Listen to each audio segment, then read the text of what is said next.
Les 10 techniques.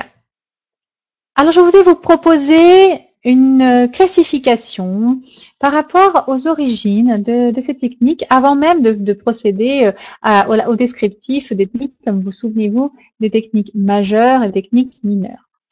Alors, il y a 10 techniques. Il y a des techniques qui sont issues du milieu naturel et vitalogène, c'est-à-dire des milieux qui fournissent beaucoup d'énergie. Alors, l'eau, par exemple, est un des éléments qui fournit des techniques, qui est une technique qu'on appelle hydrologie. Ensuite, alors, on va maintenant décrire chacune des techniques, mais cette fois-ci avec la répartition technique majeure, technique mineure. Donc, on va retrouver bien sûr toutes les techniques que je viens de vous énumérer. Donc, les 3 techniques majeures, donc là, il y a l'hygiène alimentaire, comme je vous ai parlé, donc il y a la nutrition et la diététique. Donc, pour faire la différence, la nutrition, c'est l'art d'apporter les éléments nécessaires à un organisme pour qu'il se nourrisse. C'est vraiment le fait d'avoir toutes les vitamines, les minéraux, les oligo-éléments, les bonnes protéines, glucides et lipides pour que tout notre corps puisse bien fonctionner, se construire et se nettoyer et vivre tout simplement.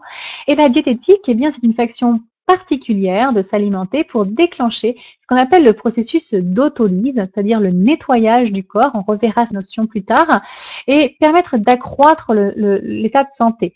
Donc la diététique, c'est le fait d'adopter un mode d'alimentation particulier pour permettre au corps de se nettoyer. Tout d'abord, les objectifs de cette cure, vous l'aurez compris, c'est d'éliminer les toxines de l'organisme et donc de nettoyer les humeurs, parce que c'est la première cause des problèmes. On va dire c'est la cause de la cause de la cause, en quelque sorte, si on reste sur l'aspect matériel des choses, qui va induire dans le temps des maladies si on n'y prête pas garde, si on ne fait pas attention, si on ne nettoie pas ses humeurs. Mais avant de procéder à la cure de désintoxication, il va falloir avoir une réflexion sur est-ce que vous avez une bonne flore intestinale ou non.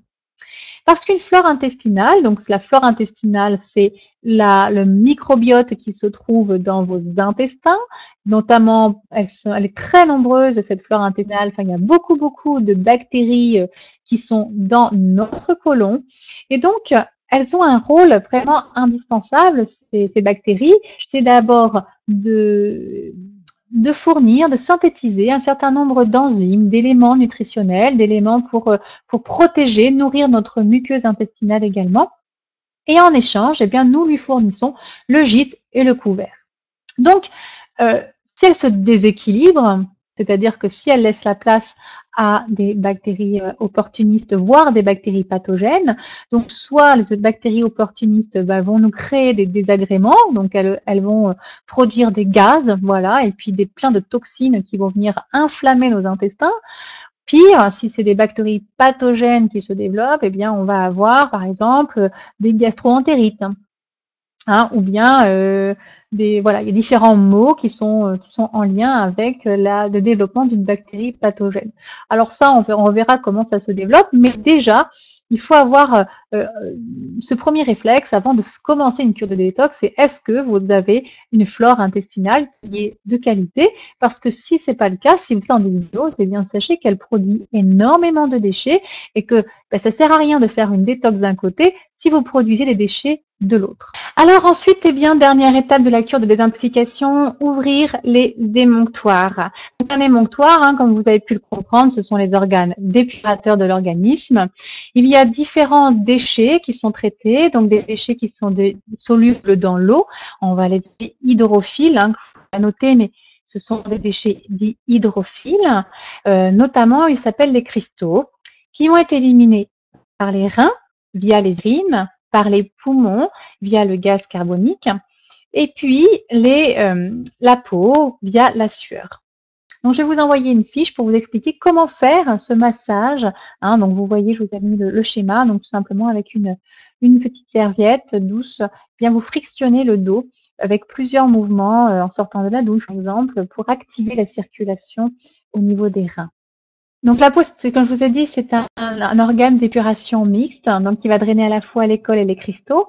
Donc c'est vraiment intéressant, comme je vous le disais, pour soulager les organes, le foie, les reins, les poumons. Donc je vous avais donné l'exemple des reins tout à l'heure, mais c'est vrai également pour les autres organes, parce que vous avez compris que si ces organes sont surchargés, qu'ils n'arrivent pas à faire leur travail, eh bien on a la possibilité de dériver les toxines vers la peau pour pouvoir justement éliminer le surplus et soulager ses organes. Donc il y a 5 principes dans la cure de revitalisation. D'abord, il faut retourner à l'alimentation biologique humaine. On verra après. Donc bien sûr, combler les carences, réduire ce qu'on appelle les aliments de tolérance. On verra plus en détail dans le cours numéro 11. Reprendre une activité physique régulière qui soit là non plus à visée détoxicante, mais à visée revitalisante. Et puis, optimiser le capital énergétique.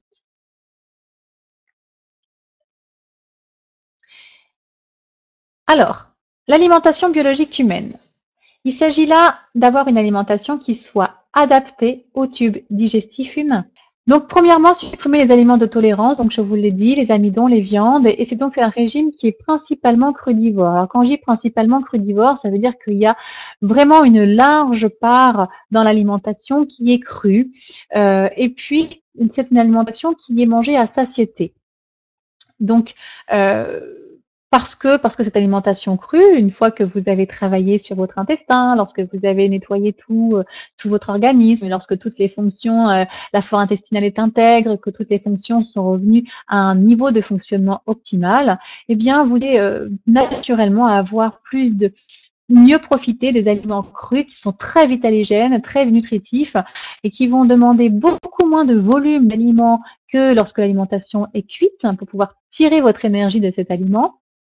Et du coup, le fait de manger à satiété, vous n'avez aucune culpabilité à manger une grande salade de crudités avec quelques avocats ou autres, alors que lorsque l'on a une tendance à être pas très bien, patraque, et que on va manger des aliments cuits, bah là on va avoir on va se sentir beaucoup plus coupable en quelque sorte. Hein.